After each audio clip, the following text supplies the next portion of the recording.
Hi, I'm Steve Richardson, and welcome to my latest video. Today, I wanted to talk to you about the importance of listening.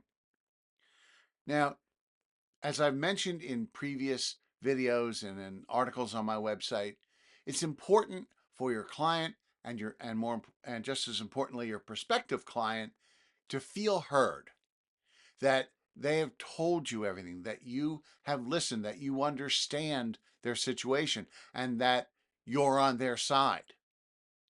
So they need to feel heard and you need to listen.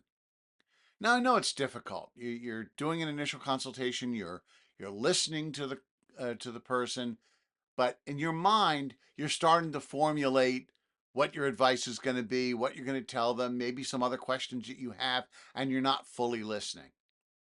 You need to start by being fully engaged and listening and taking notes. And then when they're finished, go over it with them and say, okay, I just want to make sure we're on the same page, and go over it all with them.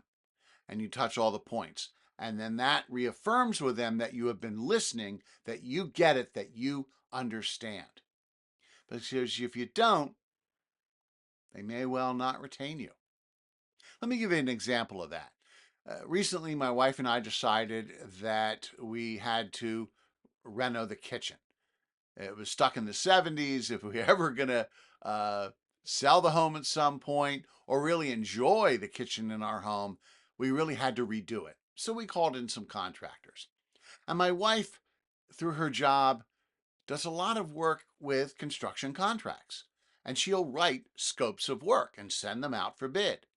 So before we even contacted contractors, the two of us wrote a multi-page, very detailed scope of work, down to the manufacturer's name, model number, and model name of the flooring, the countertops, the cabinetry, everything.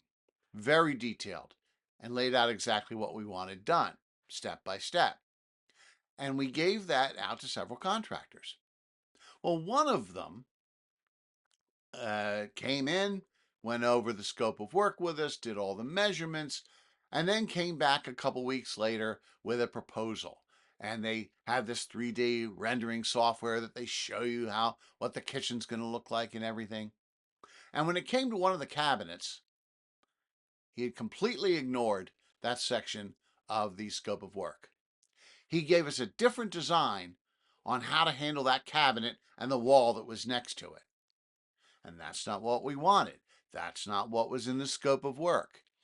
He supplanted his judgment for ours and said, no, no, no, this is my vision. This is the way I think it should be.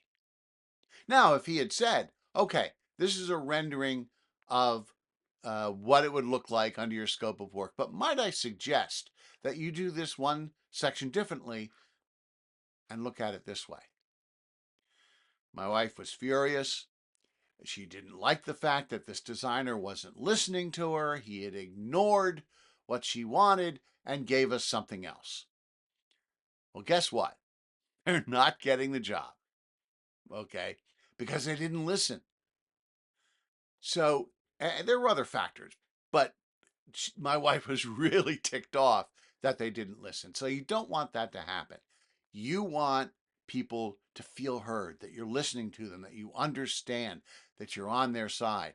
And if you do that, it's going to be far more likely that they're going to retain you rather than someone else. So I hope you found this information useful and something that gets you thinking and how you handle your interviews. Hopefully you are listening a lot to people when you interview them, but this can sort of bring it to front of mind and help you to focus on it when you're talking to folks. So you like this video, please sure to hit the like button. If you aren't subscribing, please do subscribe and hit the bell icon to be notified of new videos. I try to upload one every week. So that's it, and I'll see you in the next video.